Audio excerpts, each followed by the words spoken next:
La operación en Océano puso arriba de la mesa un problema que atraviesa la sociedad uruguaya, que va más allá de este caso en concreto y es el abuso y explotación sexual de niños, niñas y adolescentes, que se da en nuestro país. ¿Cuánto nos cuestionan estas situaciones desde lo individual, desde nuestros pequeños mundos familiares, laborales, desde nuestros amigos? ¿Cuánto nos cuestionan e interpelan de alguna manera estas situaciones desde el ámbito de la justicia que a veces se exige y a veces no? En julio, cuando recién estábamos empezando la Letra Chica, presentamos un programa sobre este tema. En aquel momento hablamos de la causa que se había abierto, donde en la actualidad hay 33 adultos formalizados, hay 20 víctimas y se siguen haciendo acciones que van a permitir seguramente a detectar más adultos involucrados. Para hablar de este tema, en el día de hoy estamos recibiendo a la fiscal Darvina Viera. Bienvenida, Darvina, por segunda vez. Un gusto estar con ustedes. Y hoy también nos acompaña la fiscal Nicole Lebel. ¿Está bien dicho Lebel así? Sí, Lebel, perfecto. Muy bien. También nuestra compañera Ana Laura Pérez. ¿Todo bien, Ana? Profe, todo bien. Bien. Vale recordar que este caso comenzó con una denuncia de explotación en Maldonado, que también estuvo vinculado a un fallecimiento de otra adolescente, Aldana, y que a partir de allí empezó a desarrollarse todo este caso. Entonces, ¿cómo le contamos a la gente todo lo que ha pasado desde ese entonces hasta el día de hoy? Porque ha pasado mucho, ha sido mucha la información y también muchas las polémicas que se dieron, ¿no? Sobre todo por algunas... el primer procesamiento que fue también, hubo toda una polémica con respecto a eso. Varias cosas. Aclárelo todo lo que dije como mal. Para aclarar, no son procesamientos, son formalizaciones. Procesamiento era con el código anterior. Bien. Por otro lado, son 33 personas que fueron formalizadas, pero ya hay una persona condenada. Es decir, hay una persona que llegamos a un acuerdo con la Fiscalía, un proceso abreviado. Por lo tanto, en estos momentos hay 32 formalizados y un condenado. ¿Ah? Que era lo que nosotros decíamos procesado, que está mal. Sí, exacto. Perfecto. Sí. En cuanto a la causa en sí, bueno, cuando se empezó a investigar, incluso yo no estaba en esta fiscalía, estaba en otra fiscalía, estaba la doctora Flores. Cuando yo llegué ya estaba como el caso pronto como para lo que nosotros decimos para explotarlo. Y así comenzamos, con las primeras detenciones, los primeros allanamientos, incautaciones. Es muchísimo el trabajo que se ha hecho, muchísimo por parte tanto de la Fiscalía como de la Policía. Con la incautación de todos los efectos electrónicos se hacen todas las pericias, los teléfonos, las computadoras, todo, que es lo que ahora ya está pronto todo eso. Y bueno, todas las declaraciones, es mucho el trabajo. Es mucho el trabajo que se hace diariamente.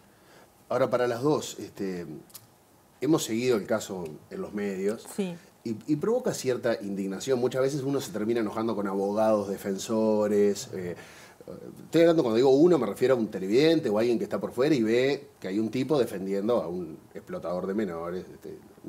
Siempre nos cuesta entender un poco el trabajo de los abogados defensores en estos casos en particular. Pero pasó algo, una de las últimas informaciones, que uno de los procesados, son formalizados, un ciudadano peruano, se lo detectó intentando volver a contactar menores. En un primer momento uno pensaba que podían ser las mismas menores de la causa, pero no, él seguía buscando, a pesar de estar formalizado, tener contacto para tener relaciones sexuales con menores. ¿Esto es así? La persona última formalizada, nosotros, estaba requerido. ¿Ah? Nosotros ya le habíamos pedido la detención hacía mucho tiempo, pero supuestamente no estaba en el país. Nosotros llegamos a él a través justamente de una persona con la cual él se estaba contactando. Pero a ver, sospechamos que no estaba en el país. Supongo que acá no están ustedes dos solas. Acá no. Está Interpol, hay una cantidad de... Interpol trabaja con nosotros. Lo que pasa que no sé por qué Migraciones no arrojaba su entrada al país. pero nosotros lo supimos a través de una persona con la que él se estaba contactando. O sea, él no estaba escondido, no estaba clandestino, nada. No. Él estaba haciendo su vida común y Sí, corriente. sí. Porque cabe recordar, y acá me corrigen ustedes dos, estamos hablando de que hay un perfil en estos abusadores que son hombres blancos en su mayoría, con un poder adquisitivo importante, Sí. con cierta sensación de poder, por decirlo de alguna manera. La mayoría. ¿Eso de alguna manera es una complicación para ustedes dos en la causa, al tener esta gente con poder del otro lado? Y no, ¿por qué sería una complicación? No, porque, bueno, tienen artilugios, mecanismos, trancas, Bueno, pero, se las van claro, haciendo más difícil. Claro.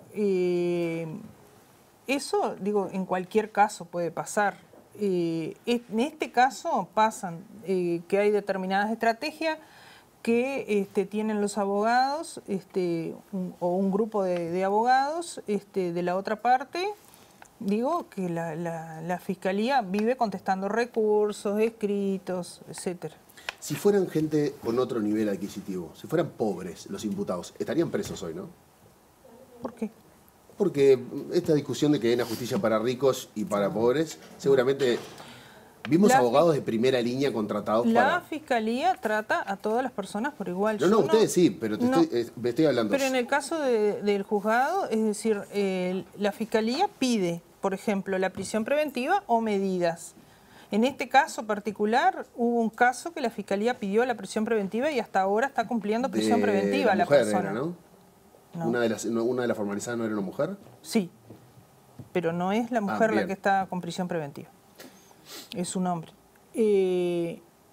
Como en cualquier caso, digo, la Fiscalía cuando pide la prisión preventiva y el juez no se la da por la razón que sea, porque considera que no corresponde, la Fiscalía si quiere apela. Es decir, va a un tribunal y el tribunal... en el caso de que está justamente con prisión preventiva, uno de los imputados, la Fiscalía apelaron y el tribunal confirmó la prisión preventiva. Yo me quedé pensando, si le preguntaba a ella si le damos un poco de participación a la doctora Lebel. Lo que decía Diego creo que es algo que a nosotros nos pasa, los que estamos por fuera de esto, de decir, esta gente son 20 o 30, tienen 60 abogados, los deben llenar de... Sí. Capaz que uno porque ve las películas de televisión, y en la televisión pasa eso, y vienen, les caen con carpetas y pedidos, y que llegó que tenía un timbre que no tenía, para enlentecer de alguna manera todo el proceso, entorpecerlo, si es que se quiere, y es una estrategia... Válida. Pero ustedes tienen el suficiente personal, respaldo y trabajo para poder enfrentar eso. Bueno, respaldo sí, personal siempre es corto quizás, ¿no? Porque aparte, como siempre ha dicho la doctora, en la Fiscalía nuestra no solo tenemos la Operación Océano, tenemos 750 más casos. 800 casi hoy. Bueno, entonces todos requieren de todo el esfuerzo de todos, de los funcionarios, de los fiscales, de la policía. Ustedes hablaban de todo este proceso de la pericia, de decenas de teléfonos, tal vez sean centenas, pero por lo menos centenas de decenas de teléfonos, computadoras, etcétera, y que es un proceso que terminó. Tal vez sea interesante como explicar, porque a veces puede parecer que este caso se ha ido muy largo y tiene que ver con el trabajo que lleva a hacer el periciado de ese tipo de dispositivos. Digamos que no es una tarea que se hace en 5 minutos. Explícalo. Sí, y que también queda claro de que no depende de la Fiscalía, Exacto. o sea, depende de en este caso, de delitos informáticos, por ejemplo. Pero sí, se hace largo porque son muchas cosas a periciar. Y solo se está periciando el tema de los teléfonos o computadoras que se hubieran incautado. Quedan todas las pericias, o muchas psicológicas, de los imputados. Y que en este caso, además, muchos de los contactos entre explotadores y menores explotadas se dan en dispositivos electrónicos o en plataformas, digamos. Mucho de ese intercambio se produce en esos celulares. Obvio. Sí, muchos de los intercambios, bueno, de hecho nosotros llegamos a esta operación a través del intercambio con un teléfono específicamente. Lo que quería explicar respecto del proceso de que tú decías que parece largo, ¿no? Este proceso recién empieza. Falta mucho, falta muchísimo. Lo que pasa que el resto de los procesos que nosotros tenemos en nuestra fiscalía llevan el mismo tiempo Y no son o tan más. visibles. Y no son visibles, pero nosotros trabajamos cada proceso de igual forma. Lo que pasa que está muy visible, Claro, porque están los medios, etcétera. Y son muchos imputados, etcétera. Porque cada imputado significa un juicio. Es decir, acá tenemos 32 juicios potenciales. ¿Ah? Ese es el tema, que tenemos esos 32 personas formalizadas para acusar y un juicio que te lleva mucho tiempo, y también tenemos todos los otros casos que también tenemos que atender. Ese es el tema. Usted había solicitado a la jueza Adriana de los Santos que se comenzara el proceso del juicio oral, o por lo menos que alguna de las... ¿no? No, todavía. Entonces, por eso tenemos es lo que estoy explicando. El juicio oral falta mucho.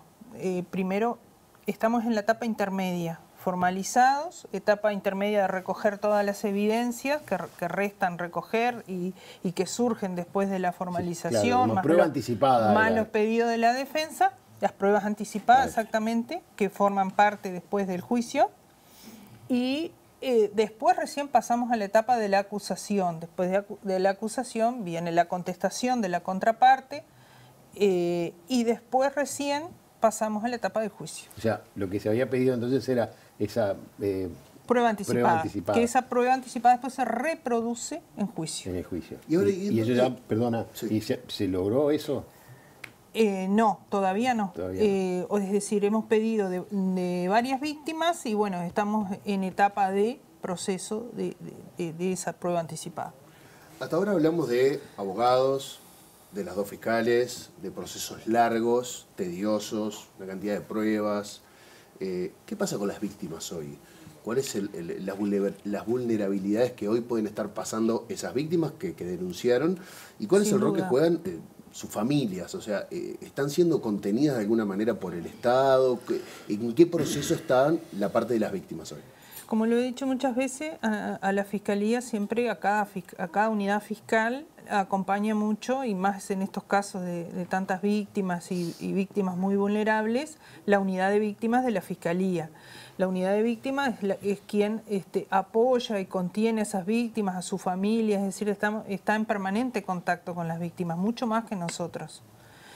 Y desde otro lugar, porque son psicólogos y asistentes sociales que están con ellas y que, bueno, que intercambian con ellas, apoyan a la familia también.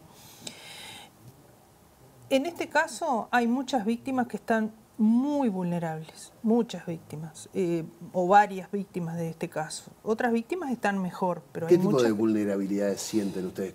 ¿Por dónde viene la...? están mal psicológicamente. Son víctimas que están muy mal psicológicamente. Incluso hay víctimas que han estado internadas, varias. ¿Y ese nivel de exposición que tiene el caso, cómo acciona sobre esa vulnerabilidad? El nivel de exposición, el tema es que, como ustedes sabrán, se han expuesto mensajes, se han expuesto públicamente lo que no debió pasar, se han expuesto todas las conversaciones que han tenido en Fiscalía con nosotras y con la unidad de víctimas, es decir, que están grabadas y que, bueno, esas grabaciones obviamente las tienen sus defensas, las defensas de las víctimas, las defensas de los imputados y la Fiscalía como unidad fiscal. Son quienes tienen esas conversaciones, han sido todas publicadas. Desde Fiscalía no salió seguro. No. Entonces, hay dos posibilidades.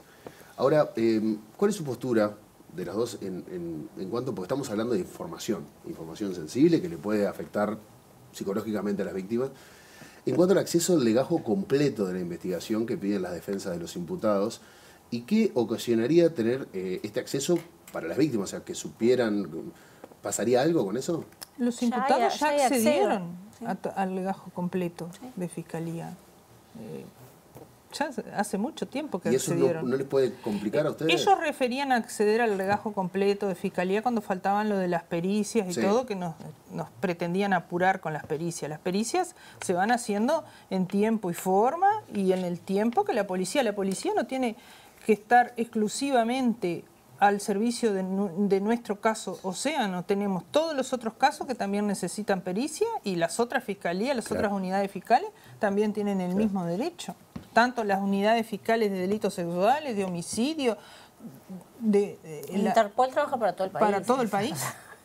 Ahora, pero, ¿sabes Y qué? la policía científica con determinadas cosas, la tecnología está acá en Montevideo y claro. también. Tiene que recorrer el país, claro. ¿Sí? Yo quiero que me disculpen las dos fiscales, pero realmente hay una cosa No, está perfecto. que indigna. No, porque es verdad, porque uno se termina enojando. Yo no soy abogado, no tengo ni idea, pero se sigue usando la frase de él no sabía que era menor. Recién había gente que dice, no, parece que alguno de ellos no ve programas de tele, ni se entera de nada.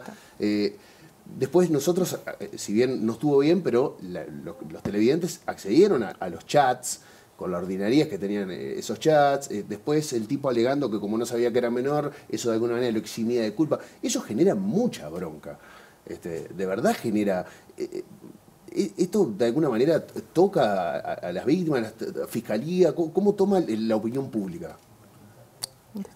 Bueno, claramente las víctimas se sienten muy afectadas, ¿no? Y la familia mucho más, o a la par.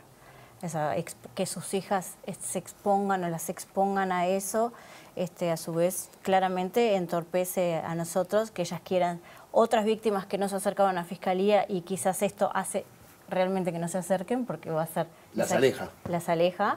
Y las que ya están y no han declarado ante el juez, no sabemos si lo van a hacer. Hay una revictimización en ese proceso, digamos. Eso ni que hablar. Claramente. Pero obstaculizaba nuestro trabajo. Y como decías, la aparición de otras víctimas.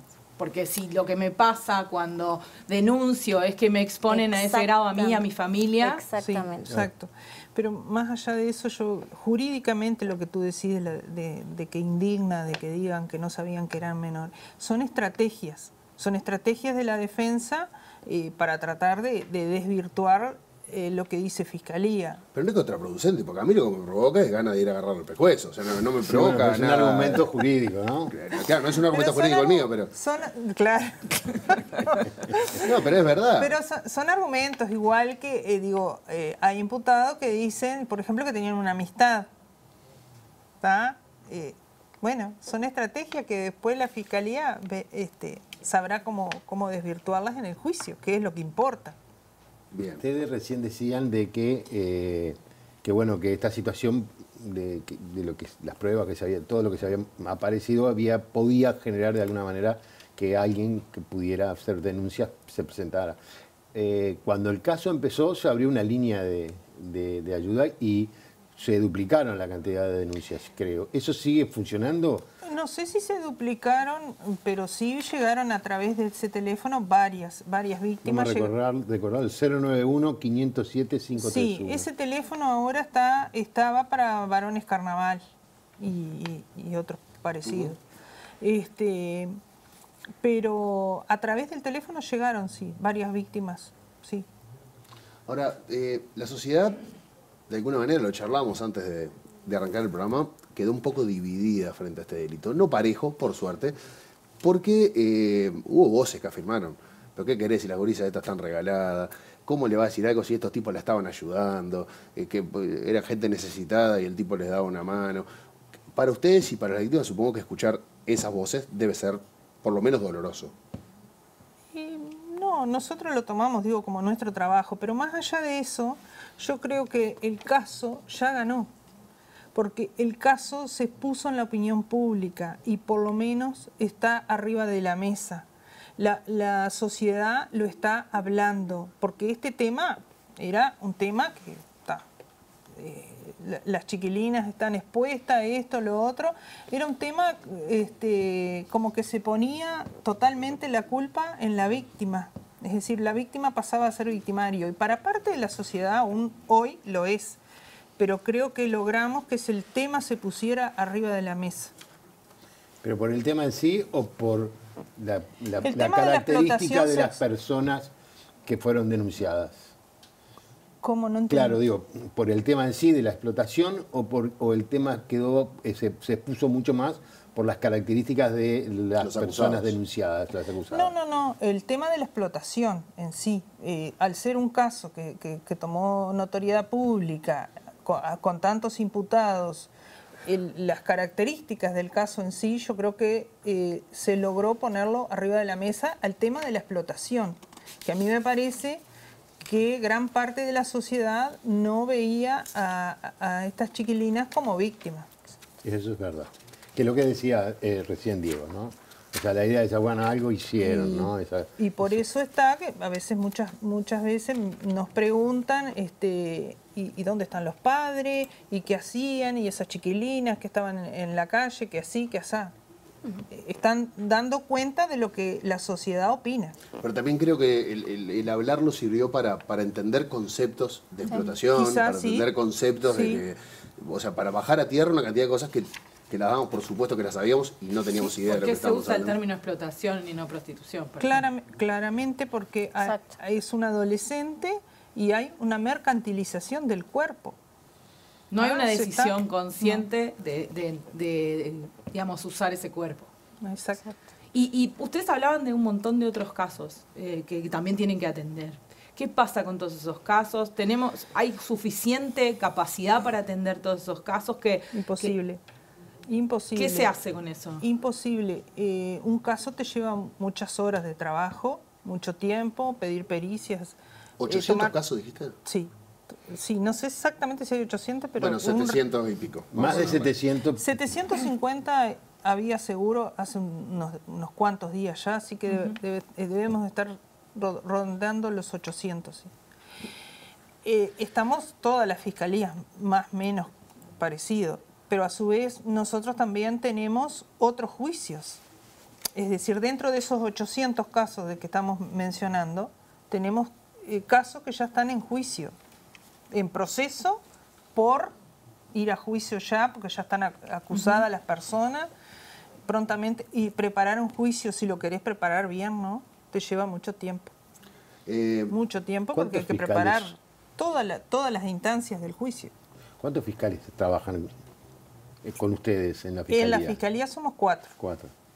Porque me imagino que el tiempo no debe dar, porque cada uno de esos juicios, la preparación, el juicio, No. la investigación, todo el trabajo debe de ser debe Aparte, desbordar. Perdón, un error, un juicio mal preparado puede significar que un explotador o un abusador quede en Exacto. libertad. Exactamente. Es una responsabilidad mayúscula. Sí. Aparte, digo, las horas que lleva, por ejemplo, están en el juzgado con los interrogatorios, la presentación de toda la prueba, lleva muchísimas horas. A veces nos ponen, por ejemplo, un juicio toda una semana, por ejemplo. Vamos a suponer, en estos días tuvimos un juicio de 14:30, creo que era, en adelante, toda la tarde en ese juicio con la presentación de toda la prueba, todo. Un par de cosas más. No sé, capaz que tú No, querías... si está previsto, si saben si está previsto sumar otra fiscalía, ¿cuál es la idea de avanzar en esos 750 casos? Porque a uno le produce como que No sé, estas eso cosas... sería una pregunta para el fiscal de corte, me parece. ¿Pero es él el que lo tiene que decidir o es un problema presupuestal? Sí, claro.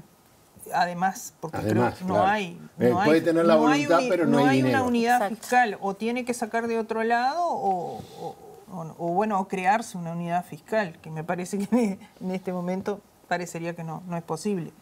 Pero sí, harían falta más fiscalías. Porque este caso tuvo lo bueno de generar eso que decían, pero también esa demanda hay que atender, digamos, hay que poder sostener ese aumento de Exacto. denuncias o de pedido de ayuda, Sí, que no son otra cosa y que yo eso. creo que el caso también va a llevar a que se preste más atención y haya más denuncias.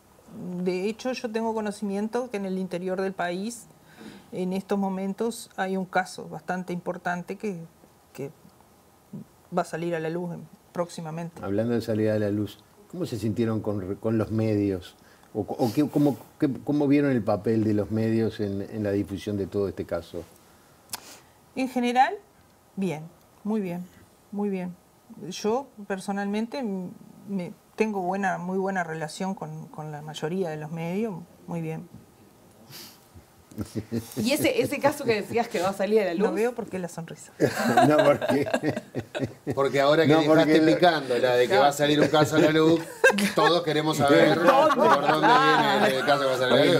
¿Dónde? La dejaste ¿Cuándo? ahí, Darviña. Va a salir. Bueno, Yo tenemos trabajo para hacer. Lo que quise decir con eso es lo siguiente, que el caso creo que va, claro, ayuda a que se animen a denunciar. Claro. Alguien que conozca, porque quizás antes veía y sabía y veía lo que estaba pasando, pero bueno, no sabía qué hacer o cómo llegar a alguien para denunciar, etcétera. La última, que también son de su fiscalía, lo que pasó hace unos meses con la Facultad de Medicina, el tema de facultades, carnaval, ¿en qué está eso? ¿Se avanzó? ¿Se enfrió? Varones Carnaval. Varones Carnaval. No lo tiene nuestra fiscalía, lo tiene cuarto turno la doctora Lovesio. Bien. Específicamente. Nosotras tenemos un caso. Un caso que está en proceso. Que ya estaba en proceso y por eso continúa, bueno, se agregaron más víctimas, etcétera. Muy bien. Bueno, muy bien. Yo antes de irnos a la pausa y agradecerles, Darviña y Nicole, por la presencia, les voy a hacer una recomendación, y es que en la Universidad de CLAE están abiertas las inscripciones y seguro es lo que ustedes están buscando. Podés optar por carreras como la primera y única licenciatura en gestión cultural del país, medicina con prácticas desde el primer año, metodología ABP del aprendizaje y la última tecnología al servicio de la enseñanza, abogacía y notariado con un enfoque social y humanista, y también una amplia oferta de posgrados, cursos y formación continua. Los esperan para conocer sus sedes y acércate a una universidad a escala humana en la que podés encontrar opciones distintas y con un enfoque bien diferente. Si quieren informar más, lo hacen en clae.edu.uy. Vamos a la pausa, Ricardo. En el próximo bloque vamos a meternos con la realidad del trabajo, del trabajo sexual en Uruguay. Vamos a estar hablando de cuál es la realidad de las trabajadoras, en qué está esa ley del 2002, la 19.515, que al parecer no las terminan parando tanto como lo necesitan. Todo eso después de la pausa.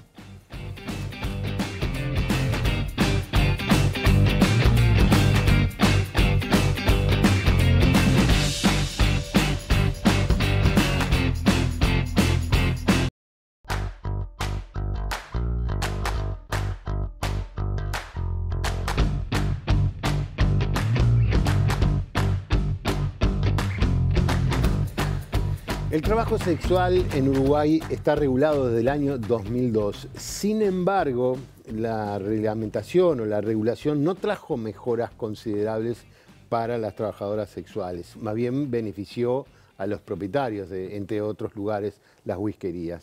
De alguna manera fueron los que se vieron beneficiados por esta regulación, y hay cerca de 7.000 locales donde se ejerce el trabajo sexual. En Uruguay no hay datos certeros de cuántas mujeres ejercen la prostitución. Sí se sabe que hay 13.000 trabajadoras sexuales registradas en el Ministerio del Interior, pero se calcula que por cada persona que está registrada hay 3 que no lo están y también están ejerciendo el trabajo sexual. ¿Qué pasa en Montevideo? ¿Qué pasa en el interior? ¿Tiene las mismas características la prostitución de la capital que la del resto del país? Todo eso lo vamos a charlar hoy en La Letra Chica. Más que putas.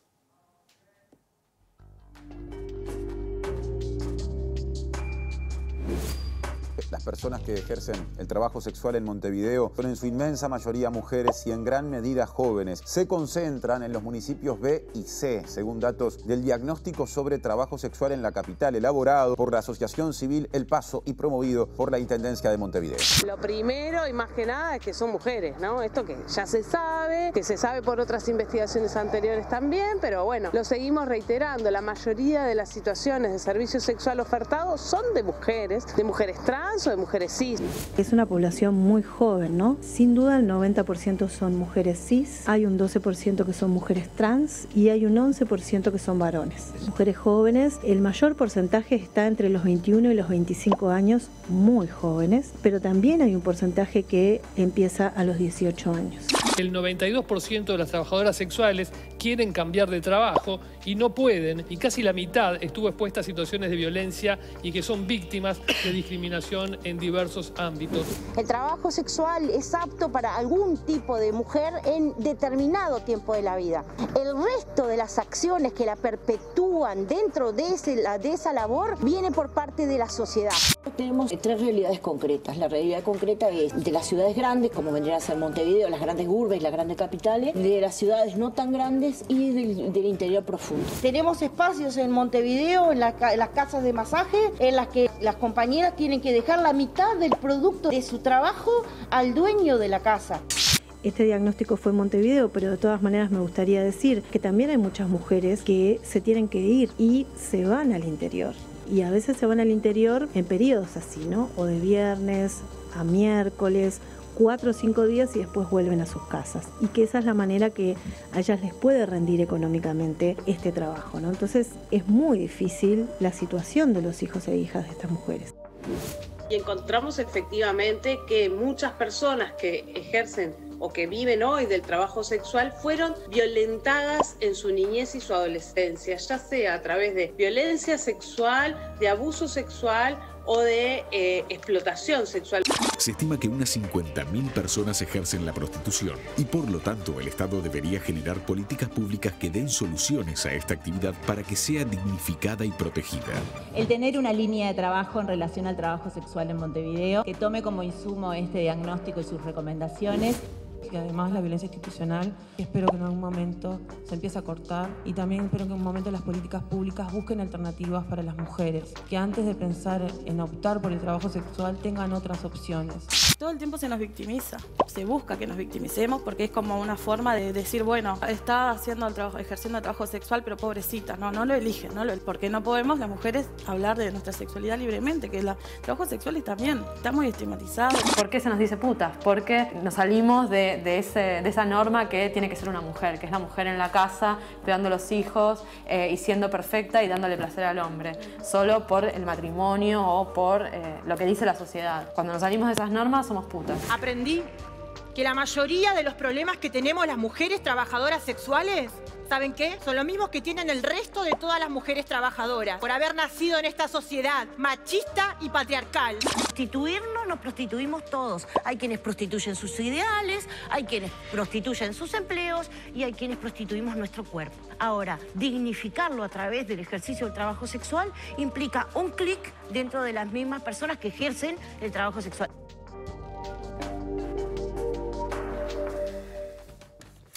La División de Asesoría de Igualdad de Género de la Intendencia presentó hace poco un trabajo diagnóstico sobre trabajo sexual de Montevideo, lo visible y lo oculto, un trabajo realizado por la gente de la Asociación Civil El Paso.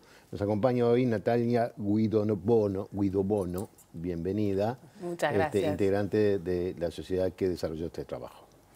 Y también nos acompaña Karina Núñez, activista social y feminista, presidenta del colectivo Otros, Organización de Trabajadores Sexuales. Karina es además autora del libro El ser detrás de la vagina productiva. Así que bienvenida y muchas gracias por acompañarnos. Vamos entonces a hablar primero con... Yo vi que hablabas mucho, Karina, quedaste ahí calladita. Ya te vimos en el tape, así que ahora marchaste. No, es porque, yo voy a leerle la mente, es porque es Otras, el colectivo sí, y no Otros. Sí.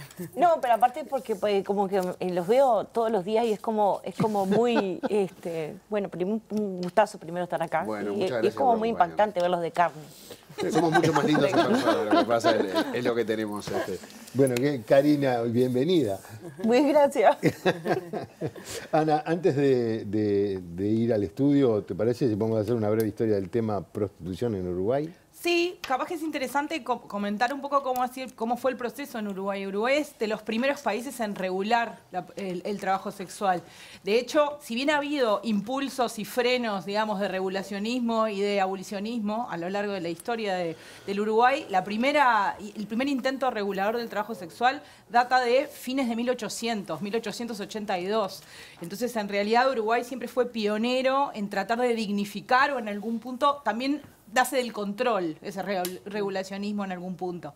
Incluso esta violencia simbólica que muchas veces se denuncia, por ejemplo, de parte de los servicios de salud, guarda relación histórica en el Uruguay con la relación, los médicos encerraban a las trabajadoras sexuales en hospitales porque transmitían enfermedades, eran los focos de la enfermedad sexual, por ejemplo. Entonces, sin esa estigmatizar relación, ni nada, ¿no? No, de hecho los nombres de los hospitales eran bastante estigmatizantes. Por eso esa relación tensa que continúa existiendo entre los servicios de salud y esa violencia simbólica con las trabajadoras sexuales tiene casi tanto tiempo como el trabajo sexual. Natalia, ¿cómo surgió este proyecto y en qué puede ayudar en materia de políticas públicas a las trabajadoras sexuales? Bueno, primero también agradecer la invitación y es un gusto estar acá. También soy escucha ahora semanal. Bueno, bien. Pero efectivamente, este diagnóstico es solicitado por la Asesoría para la Igualdad de Género de la Intendencia de Montevideo, que hace un llamado y desde la Asociación Civil El Paso nos presentamos. Y nosotras, además de que es un tema en el cual solemos trabajar, bueno, Karina forma parte también del Paso, trabajamos estos temas vinculados a los derechos de las mujeres y también asociado al trabajo sexual. Nosotras nos presentamos y empezamos a indagar justamente cuál era la situación actual del trabajo sexual en la ciudad y en el departamento de Montevideo. Y desde allí es que, de alguna manera generando una actualización del diagnóstico, hacemos algunas propuestas para la política pública. Luego la Asesoría para la Igualdad agarrará lo que pueda, lo que considere oportuno y demás. Pero entendemos que tenemos que colocar, como recién veíamos en el tape, no solamente dignificar el trabajo sexual. Muchas mujeres, estas mujeres viven o generan ingresos para su vida cotidiana, como decía alguna de las compañeras en el tape, como cualquier otra mujer que hacemos cosas para poder sobrevivir. Algunas nos gustan, otras veces nos gustan más, otras veces nos gustan menos. Y acá por lo visto también es así. ¿Cuál es la clave? Que puedan vivir en unas situaciones que tengan mejores ingresos, que sean más autónomas en el ejercicio o en el desarrollo de esa tarea, que es, bueno, una tarea discutida, no discutida, pero que es una actividad que se realiza por muchas mujeres, fundamentalmente por mujeres, hay algunos varones también, hay mujeres trans, hay mujeres cis, o sea, mujeres que coincide su sexo biológico con su identidad de género, ¿no? Porque esto es terminología, capaz que es terminología que entre las que trabajamos en estos temas se conoce. Para el público para nosotros no. Y en ese sentido formulamos algunas propuestas de recomendación, justamente esto que recién se planteaba, desestigmatizar, cambiar un poco esta cultura de que la puta es de segunda categoría, ¿no? No, la trabajadora sexual es una mujer que cuida, es una mujer que cuida de su salud, que cuida de sus hijos, de sus padres, de sus nietos, de sus hermanos, ¿no? Que tiene que desarrollar estrategias de sobrevivencia como hacemos todos, con ingresos, porque vivimos en un mundo donde necesitamos plata todos los días para sostenernos. Entonces ahí hay una línea de recomendaciones, ¿no? Empezamos un poco por el final, pero ahí hay una línea de recomendaciones que hacemos para trabajar desde la Intendencia, en este caso, porque es quien lo solicita y a ellos es quien generamos recomendaciones. En la presentación del libro se habló de que como que tiene 3 columnas, ¿no? Perspectiva de igualdad de género y violencia basada en género y derechos humanos. ¿Cómo se desarrolla el trabajo sexual en Montevideo? ¿Quiénes lo ejercen? ¿Cuáles son las características? Sí.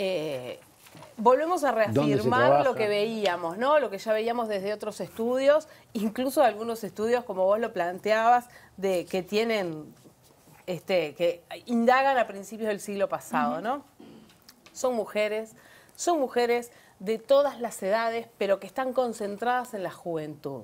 Por lo menos las mujeres que nos respondieron nuestro formulario, ¿no? Esto no es una investigación que sea ampliable al universo de trabajadoras sexuales, sino que implementamos un formulario, hicimos una indagación a través de las páginas web y lo que veíamos era esto de que son mujeres jóvenes, son mujeres que son de todos los niveles educativos, eso también es interesante, aunque se concentran en mujeres con bajos niveles educativos. Hay una concentración de mujeres con educación primaria, ¿no?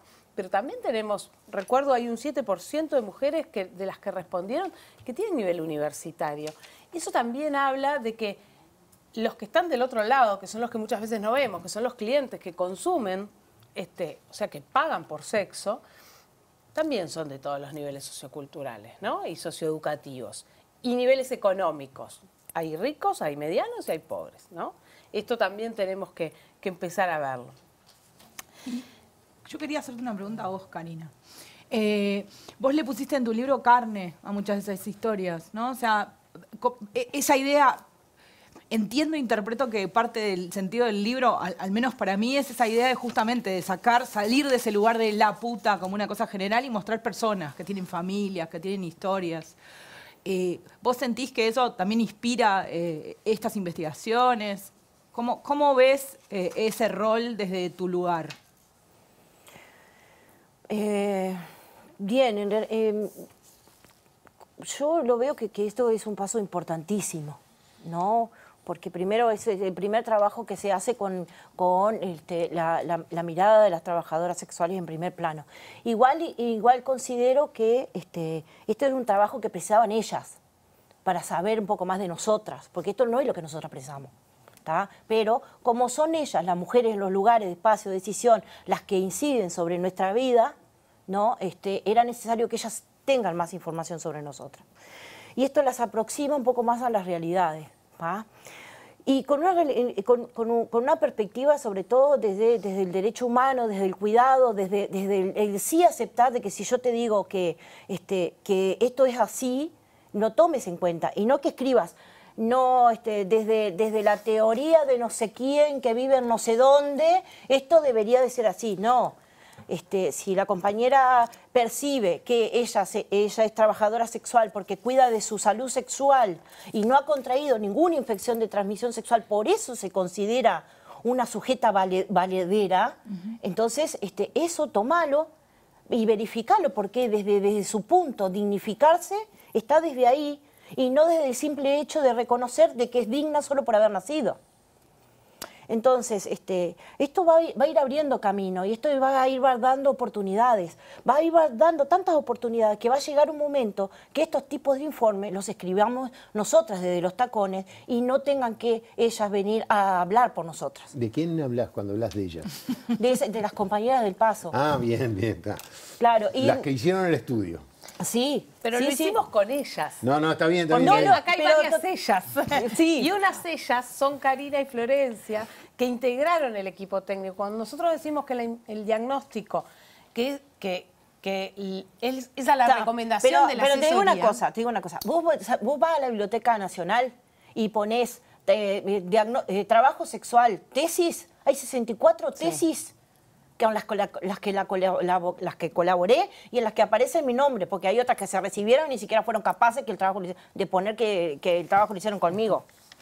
Mirá, ¿no? mirá, las identificó. Entonces, vos vas a la Biblioteca Nacional y hay 64 trabajos desde el año 2004 hasta ahora, ¿no? Hasta que el último fue en noviembre de este año, en septiembre de este año, ¿tá? Y que se recibieron hablando sobre nosotras, pero nunca en primera persona. Pero nunca teniendo... a mí me parecía súper raro leerme en una de las tesis, ella relata que... Y esto se asocia directamente a síndrome de Estocolmo. No sé ni dónde queda Estocolmo, muchachos. Claro, entonces digo, uno les decía una cosa y ellas ponían lo que su formateo les decía que tenían que poner para que sea bien. Acá, nosotros le decíamos, no, esto no es así. Y ellas, lo pusieron con las palabras de ella, ¿no? Pero respetaron la esencia. Respetaron la esencia. Entonces eso es lo que necesitamos. Gente que realmente nos escucha a nosotras, ¿no? Y pueda en los ámbitos en donde nosotras no se nos escucha, poder trasladarlo. Porque si no siempre somos las que estamos del ostracismo peleando por cosas que son inalcanzables en un mundo en el que todos hablan de patriarcado y nosotras en abajo no tenemos ni noción de dónde queda esa calle. Ahora, pero pará, tenés que aceptar, Karina y Natalia, que es muy difícil la discusión sobre el trabajo sexual. Es súper difícil porque habla de genitalidad y habla de algo que está dado y está asignado al varón por antonomasia. Sí. Entonces nosotros somos la tal atrevida porque le queremos cobrar algo que le está dado a él por sí. Tenés razón, pero a nivel público nos cuesta desde el lugar de que, por ejemplo, hay muchos que no lo consideran un trabajo. Ahí ya tenés una pelea que dar. Muchos, es un lugar donde, si bien estamos hablando de 50.000 personas que alcanza la prostitución en nuestro país, es un lugar el que preferimos tenerlo lejos. O sea, los que van como clientes, es un mundo desconocido, es un mundo relacionado al crimen, ¿no? Es un mundo relacionado a cosas turbias, acá me puede pasar algo malo. Sí. Relacionado a la milonga, como decía el otro día. Sí, señor. Y la violencia. Porque a mí me gustaría, recién hablábamos con Karina hace un rato, y me hablaste de una paliza que te dieron en los 90, cosa que uno capaz que la tiene naturalizada. Una paliza a una puta. Es la cosa más normal del mundo. Sí. Algo habrá hecho, ¿no? Creo que hoy esas cosas las estamos dejando de naturalizar, pero me gustaría saber cómo lo ves vos, ya que te tenemos acá sentada. ¿Por qué tipo de violencia pasa una prostituta en su vida? Uno la física la puede asumir y más o menos la conocemos, pero ¿por dónde pasa esa violencia a lo largo de los años? Yo creo que le cambiaría el foco a la pregunta, ¿no? Porque primero pasamos por todos los tipos de violencia que pasa cualquier mujer en este país. Bien. Entonces, yo le preguntaría, ¿cuáles son las transversalizaciones que a una mujer en este país, ¿no? A ustedes se les aprieta más por ser trabajadoras sexuales? Y una cosa es ser trabajadora sexual y otra cosa es ser prostituta. ¿Por qué? Porque la visibilización ante la sociedad no es lo mismo empoderarte de decir, sí, soy trabajadora sexual, vivo de esto, que decir, bueno, sí, yo salgo con clientes cuando quiero, no te señalan de la misma forma, ni te lo cobra la sociedad de la misma forma, y no te encierra y te encapsula, ¿no?, de la misma forma. Pero es una discusión que tienen entre ustedes también. Hay algunas que todavía no se consideran trabajadoras sexuales. Tenemos compañeras, mirá, para que tengan una idea, hicimos con la gente de la Universidad de la República un trabajo de un currículum para las compañeras de otras, ¿no? Entonces tenemos una compañera que tiene 63 años, ¿no? Y había que hacerle el currículum. Y ella dice, yo no me acuerdo mucho, pero yo trabajé de empleada en tal estancia y también ayudé en tal cosa, estuve en la zafra de esto, y ya después no trabajé en más nada. Y le digo, y discúlpame una cosa, compañera, ¿cuándo te sacaste por primera vez la libreta? Cuando cumplí los 21 años. ¿Y todavía estás en la whiskería? Sí, desde los 21 hasta los 63. O sea que en ese año no trabajaste. No lo consideraba. Las mismas compañeras no se consideran trabajadoras. Entonces, si el grado de estigmatización y de discriminación, ¿no?, te resetea a tal punto que perdés tu identidad, que perdés tu ciudadanía, entonces, ¿cómo me venís a querer a un cuenco que solamente conoce lo básico, querer ponerle estructuras y conocimientos que trascienden? Yo creo que además ese estudio tiene cosas que al menos a mí me sorprendieron, ¿no? Lo hablábamos antes de empezar el programa, el tema de que en algunos casos tampoco se autoperciben como dependientes, ¿no? Esto de lo que el estudio llama los apartamentos prostibulares, que capaz es interesante, Natalia, que lo expliques, y también el tema de la concentración geográfica, que también es una manera de guetizar. Sí. Si las trabajadoras sexuales están en un barrio determinado y no salen de ahí, entonces tampoco es que son sujetos de circular libremente. Sí, ahí juegan varias cosas, ¿no? Primero, esto de que es necesario, vos planteabas al principio lo de los derechos humanos. O sea, luchamos para que todas las personas gocen de sus derechos humanos en todas las actividades que llevan adelante. Y un poco lo que se está planteando en este diagnóstico y en el último capítulo, que es el de recomendaciones, es eso. Es recolocar en aquello que los derechos humanos ya no se están gozando, no se pueden llevar adelante por todas las personas. Sí, de vuelta, las trabajadoras sexuales están en todo el departamento de Montevideo, pero concentradas en el trabajo y en las zonas céntricas, en lo que, ¿no? En el municipio B, en el centro, Tres Cruces, el municipio C. no viven necesariamente en esa zona, viven en las zonas más alejadas.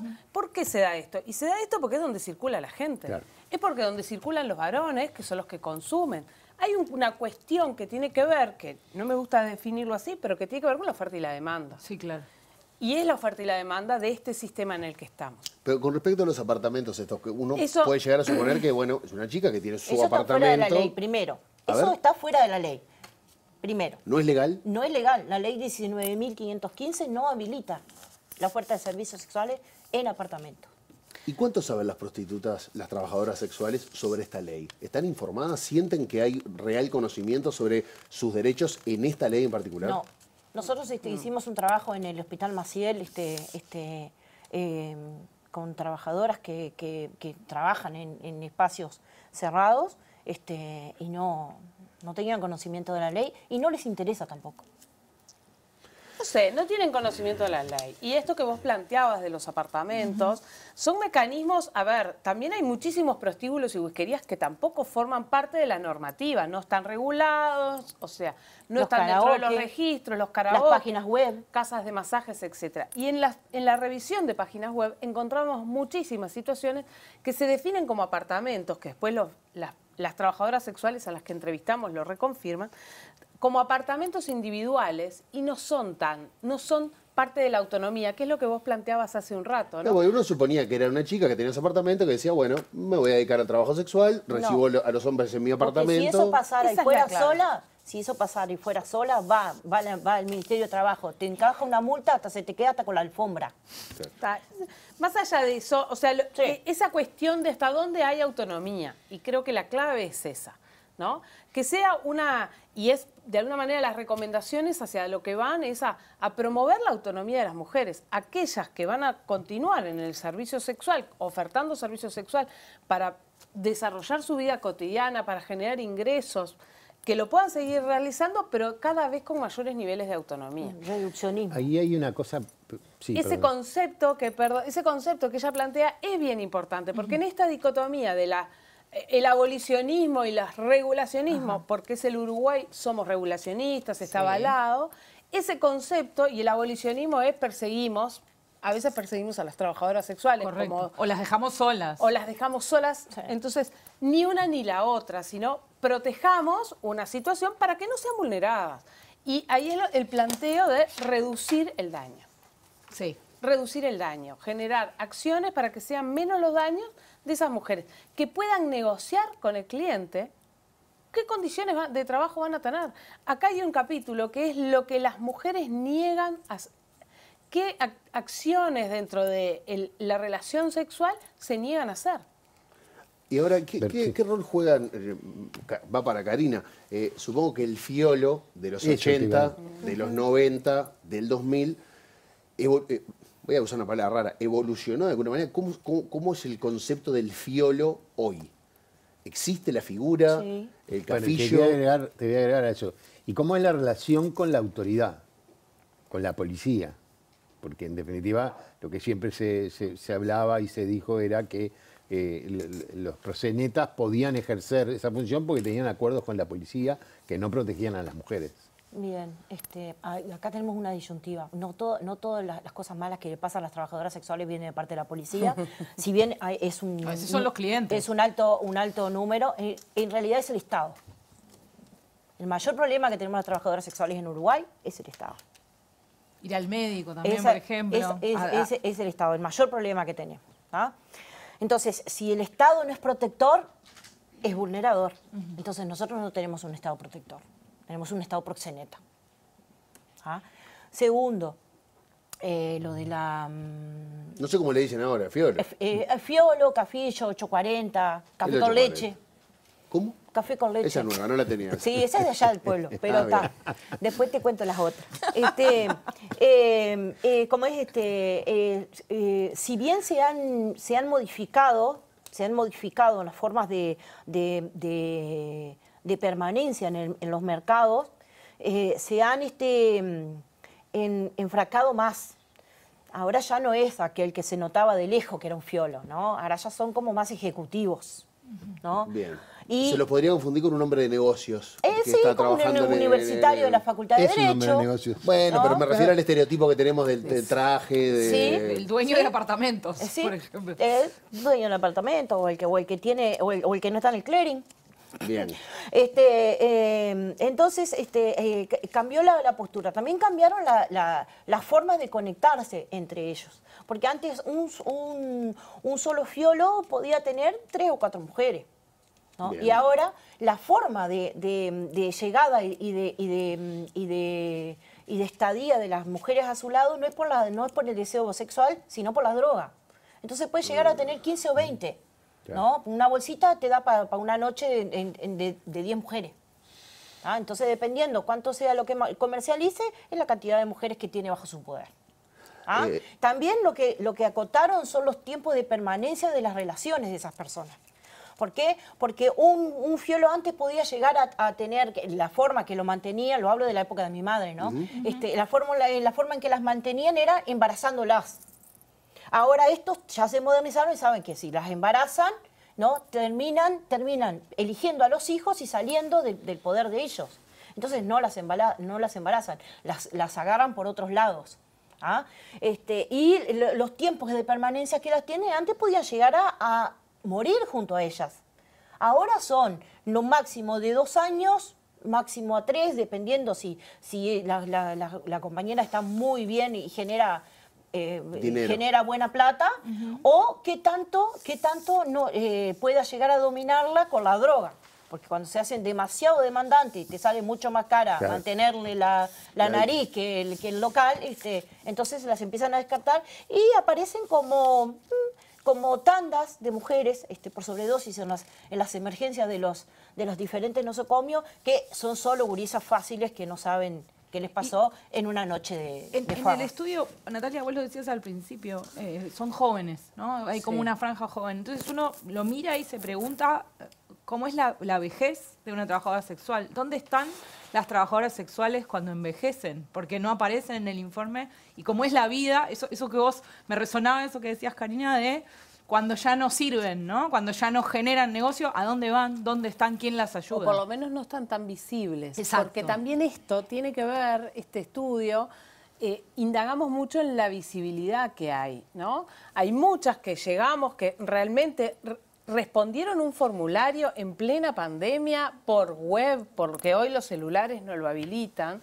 También lo respondieron porque había algunas referentes de ellas que tenían cierto grado de confianza y nos dijeron cosas muy duras en esos, ¿no? 75 años tenía la que tenía mayor entrevistado, 75 años tenía la compañera. Exacto, pero en la web no aparecen. No. En la web aparecen solo muchachas muy jóvenes y que además aparentan ser probablemente más jóvenes incluso. Entonces, ahí también estamos pensando, bueno, ¿qué es lo que pasa con el consumo?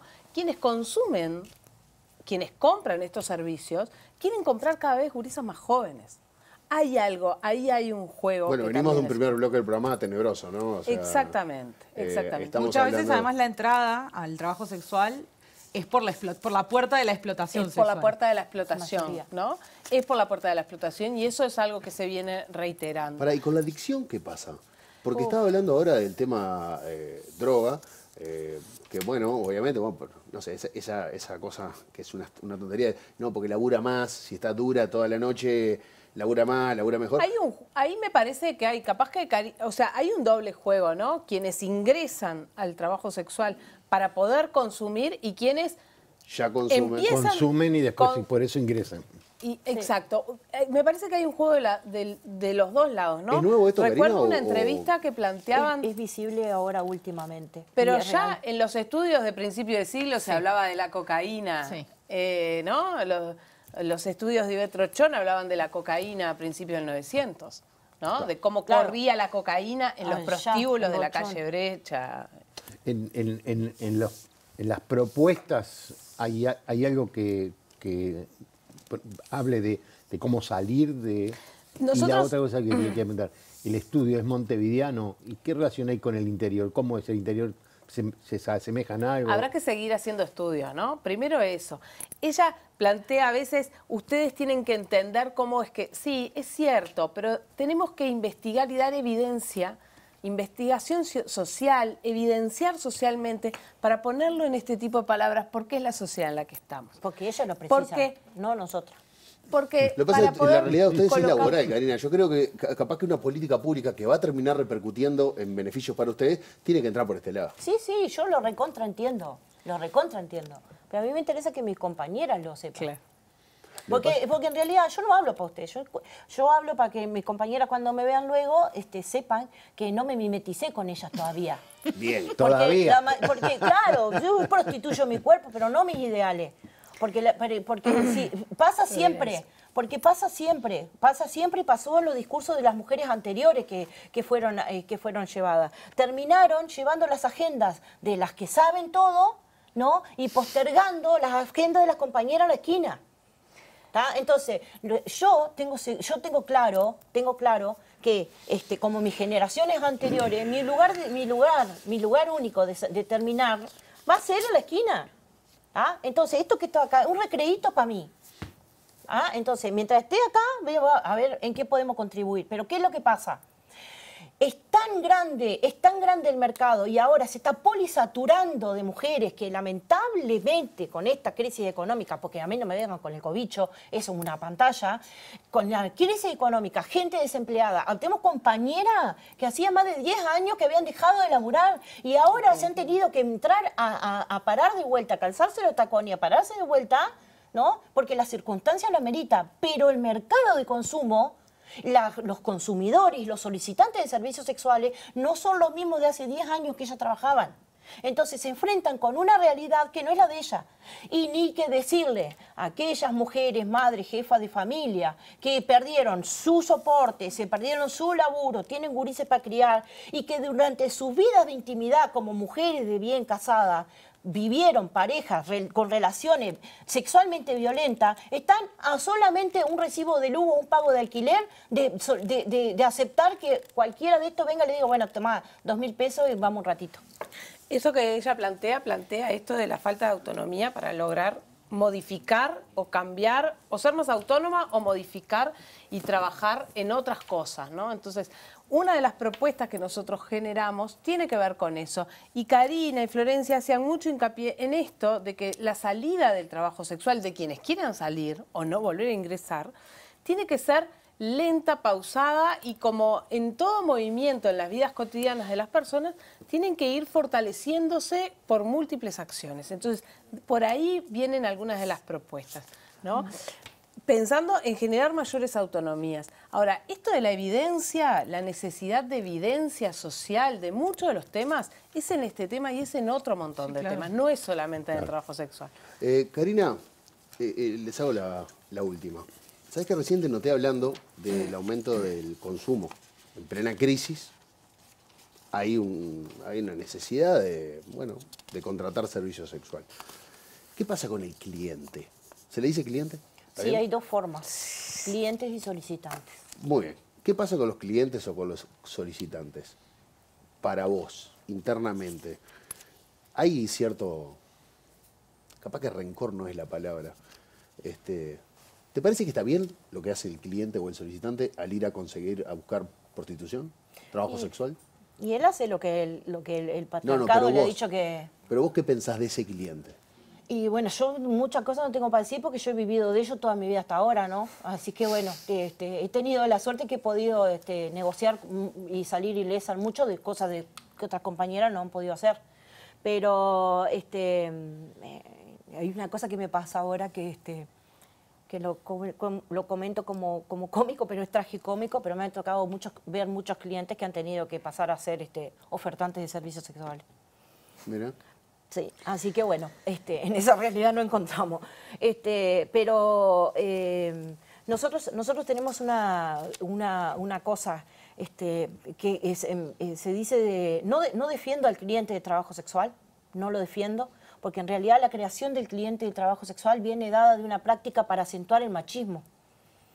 ¿Tá? Pero eso es una cosa que muchas de mis compañeras no podrían entenderlo.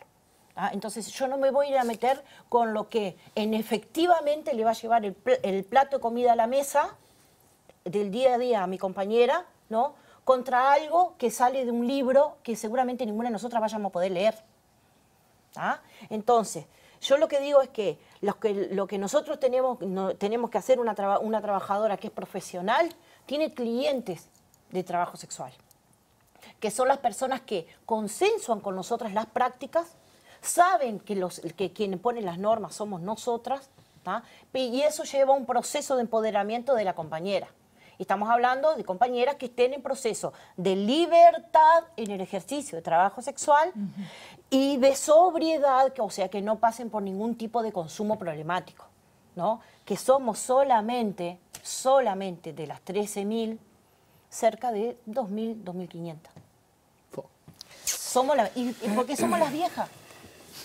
Porque somos las viejas, somos las que no somos estereotípicamente consumibles. Y hay que hacer ese trabajo con las compañeras de traerlas a esas 2.000. Claro, ¿no? Intergeneracionalmente, que las compañeras que arranquen no crean que es mucho mejor que tener un fiolo que las cuide, ¿no? Porque no se sienten cuidadas por el Estado. ¿Entendés? El fiolo haría las veces del Estado. El fiolo hace lo que debería de hacer el Estado, ¿no? Y la sociedad hace lo que tendría que hacer un buen padre, como dice ¿no? Es no encorsetarnos, no creer que nosotros queremos hacer el trabajo sexual a perpetuidad, ¿no?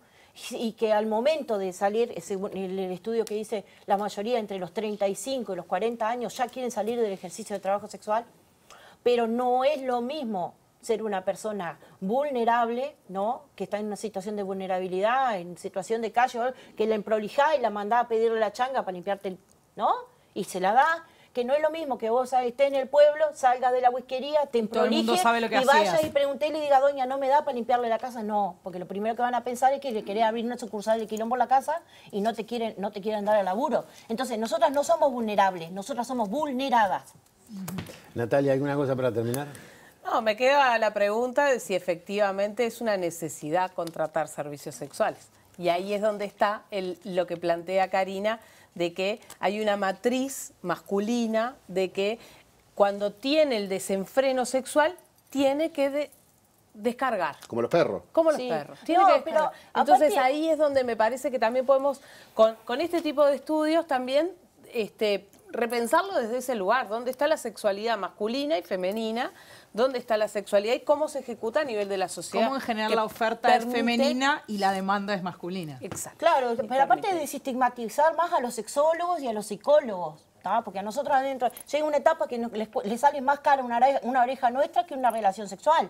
Entonces, a nosotros nos toca tratarles disfunciones eréctiles, eyaculación precoz, hasta qué tipo de shampoo se van a poner para la caída de pelo, ¿no? Y lo que menos hacen es mantener relaciones sexuales con nosotras. Le están errando al lugar, digamos. Yo creo que sí, están errando. Es en un consultorio eso, no vayan a la whiskería. Bueno, muchas gracias por habernos acompañado. Tenemos que ir a la pausa. Los invito para el viernes 27 de noviembre. 27 de noviembre, de 9 a 13, al tercer seminario sobre trabajo sexual en Uruguay.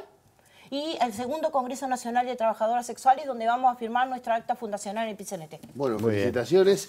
Y nos queda un bloque más. Y en el bloque que viene vamos a estar recibiendo a Verónica Pellejero, que es una periodista de la revista Lento, que hicieron un hermoso trabajo en la revista Lento, si no me equivoco, es el número 92 de noviembre. Así que vamos a estar...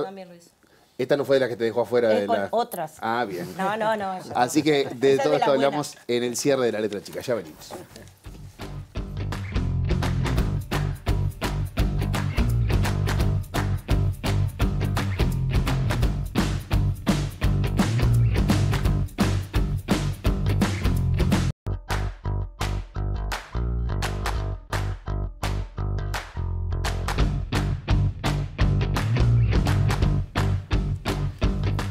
Seguimos en La Letra Chica y seguimos viendo el tema del trabajo sexual. Y ahora nos metemos en cómo se mira o cómo se acerca el periodismo al trabajo sexual, qué es lo que hacemos para trabajar hacia ese tema. Y vamos a incorporar a la mesa, bienvenida y gracias por acompañarnos, a Verónica Pellejero, que hizo un trabajo para la revista Lento, que Diego lo estaba mostrando recién, junto al fotógrafo Alessandro Maradei. El mismo cuerpo, trabajo sexual y derechos postergados en esa revista Lento del mes de noviembre, ¿es así? Es así. Bien. Bueno, arrancamos contigo, Ana. Sí, un poco se habló en el bloque anterior, pero tal vez para como darle forma, se hablaba de reduccionismo, que es esto que tiene que ver con la reducción del daño, que en realidad es una política que se utiliza para el manejo de las adicciones, pero que se ha utilizado en otros campos.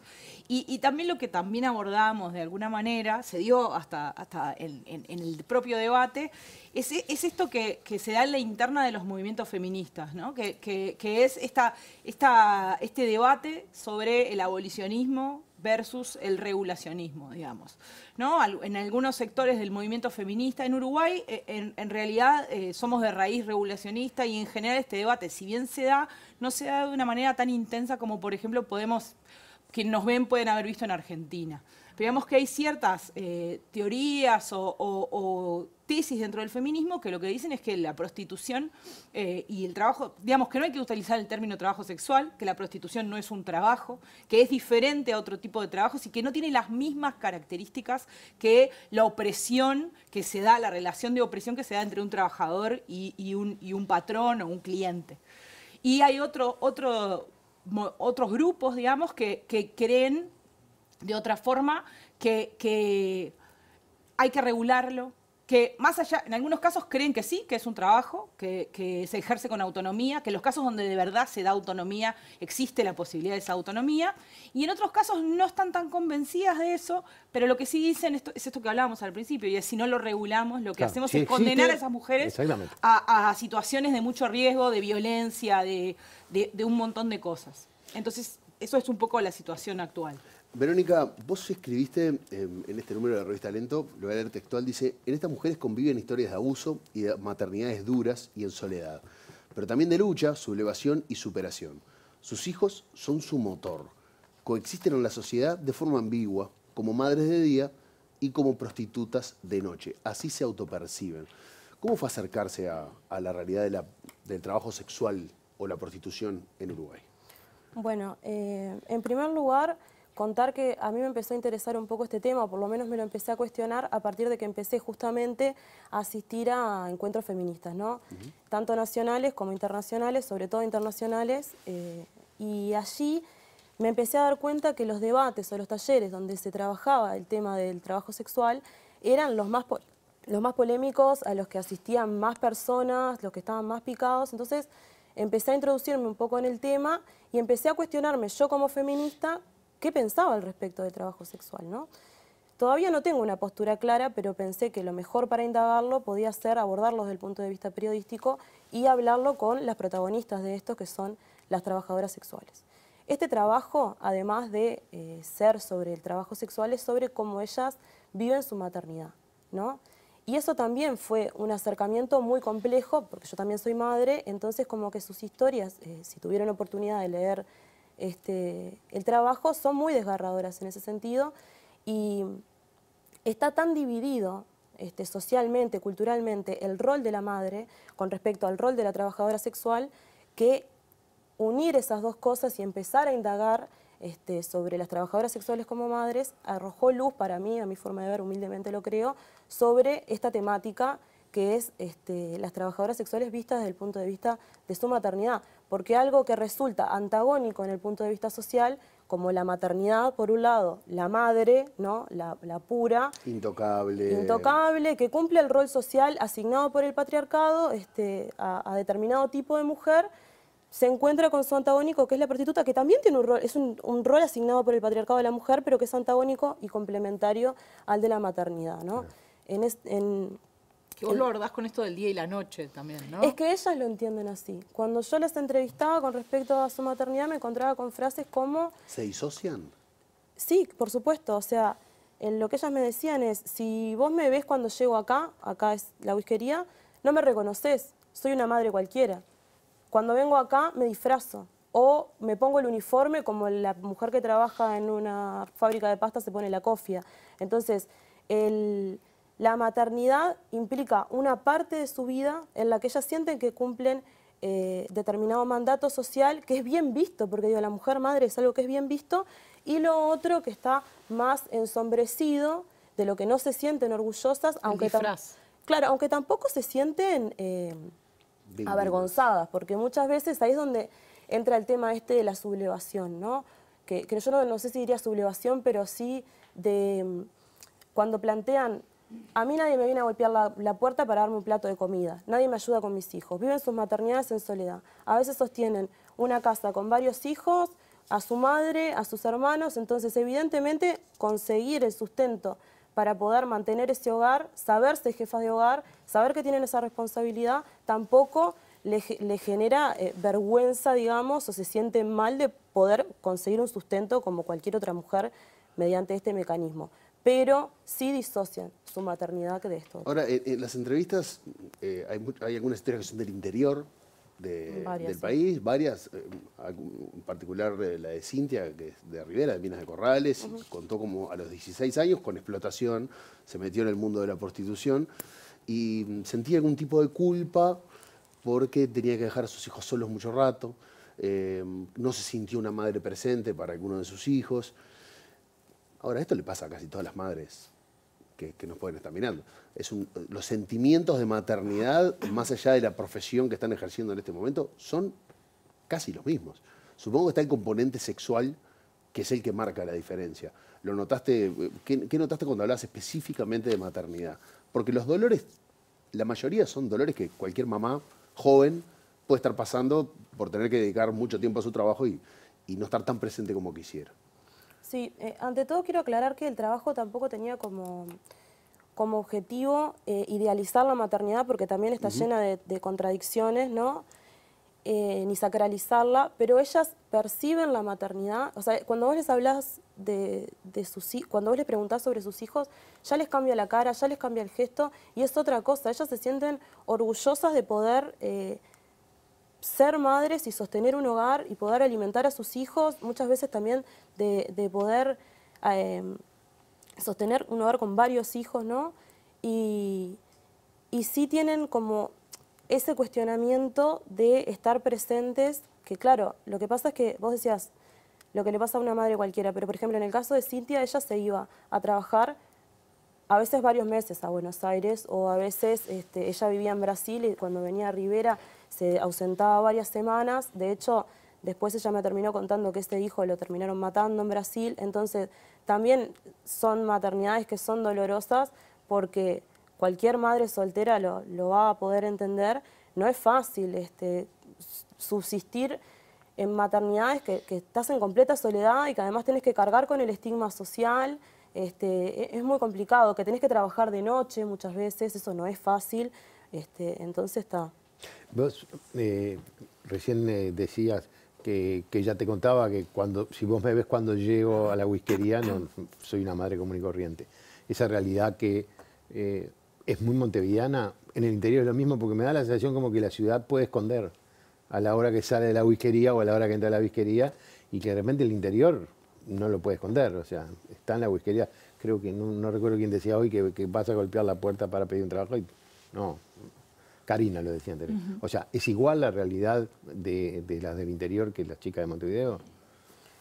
Por lo que ellas me planteaban, no. O sea, evidentemente hay un nivel de exposición en el interior. Uno dice el interior, sobre todo en los lugares menos poblados sí. O en las ciudades más pequeñas, donde muchas veces el trabajo sexual se reduce a un espacio concreto. Por ejemplo, el puerto. Por ejemplo, tal calle, ¿no? Que sucedía también acá y creo que sigue sucediendo también. Entonces sí, tienen un mayor nivel de exposición, lo que a la vez supongo que también les dificulta mucho más lograr encontrar otro tipo de trabajos en el caso de que lo deseen. Y también eso genera, porque también esta relación de la exposición, dificultades con sus hijos, porque si en un lugar donde hay poca población conocen que la madre fulanito es trabajadora sexual con todo el estigma que carga eso, muchas veces sucede que en la escuela, por ejemplo, se burlan de él, o le dicen tu mamá es puta, o no sé qué, y eso genera como una situación muy fea, tanto para la madre como para el niño, ¿no? O la niña. En esta entrevista, en estas historias que contás, vos aparte de entrevistar a las trabajadoras, visitaste burdeles, whiskerías. ¿Qué ambiente te encontraste? Porque hoy lo hablábamos con Karina, una cosa es, ella decía que bueno, yo sé que mi final va a estar en la esquina, donde uno está expuesta a, bueno, el acoso policial, que el cliente no te quiera pagar, cuando termina el tipo digo, bueno, no te pago nada, y te saca un arma y te dice, andate, o que te dé una paliza, como le dieron a Karina. ¿Qué pasa con, por ejemplo, los establecimientos versus la calle? ¿Tuviste esa conversación con las entrevistadas? Sí, la mayoría estuvo presente en los dos espacios, los fue alternando, ¿no? No hay como las trabajadoras sexuales de la calle y las trabajadoras sexuales de la whiskería, sino que en general, por lo menos las mujeres que yo entrevisté, alternaban. Y lo que planteaban era como pros y contras, ¿no? Bueno, en la whiskería tengo un lugar seguro, resguardado, donde la integridad física está más cuidada, pero a su vez tienen que dejar una parte bastante... El 50%, decía. En el trabajo dice, a veces les cobran las toallas, el papel higiénico, el agua caliente, la habitación. Es como, dejan mucho dinero ahí, lo que podría llamarse, no sé, el plusvalor, ¿no? Lo dejan ahí. Y en tanto en la calle son autónomas, se pueden gestionar ellas mismas, también la cantidad que cobran, también negarse a estar con un cliente, que muchas whiskerías, por lo menos por lo que me han planteado, eso no es así, no pueden negarse a estar con un cliente. No es tan fácil. Claro, sí, en algunas no se puede directamente. Y bueno, entonces era como esa relación más o menos de pros y contras, pero porque también muchas veces, no digo que es peor, pero me han planteado como que en ciertas whiskerías han sufrido grandes maltratos, ¿no? O sea, maltratos físicos, Entonces, ellas lo van viendo y a veces prima una cosa y a veces prima la otra, porque también está el resguardo mismo del clima, ¿no? Había una de las entrevistadas que planteaba en invierno, estar en la ruta, ¿no? Pleno junio, que te agarrás tremendas gripes, me decía, ¿no? Que te arriesgás a eso, de que no te quieran pagar. Es bastante complejo, ¿no? Verónica, un poco como para terminar, ¿qué te quedó por hacer? O sea, pensás que, arrancamos hablando de cómo el periodismo, cómo encarar el tema, ¿pensás que tenés más para hacer? Sí, yo estoy interesada en poder abordar otro tipo de maternidades disidentes también, o sea, de abordar el tema de la maternidad.